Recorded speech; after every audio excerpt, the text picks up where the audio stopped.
إن الذين كفروا سواء عليهم أنذرتهم أم لم تنذرهم لا يؤمنون ختم الله على قلوبهم وعلى سمعهم وعلى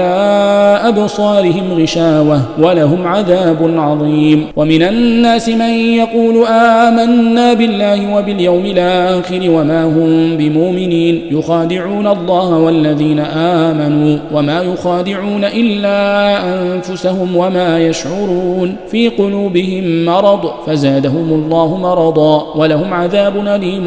بما كانوا يكذبون وإذا قيل لهم لا تفسدوا في الأرض قالوا إنما نحن مصلحون ألا إنهم هم المفسدون ولكن لا يشعرون وإذا قيل لهم آمنوا كما آمن الناس قالوا أنؤمن كما آمن السفهاء ألا إنهم هم السفهاء ولكن لا يعلمون وإذا لقوا الذين آمنوا قالوا آمنا وإذا خلوا إلى شياطينهم قالوا إنا معكم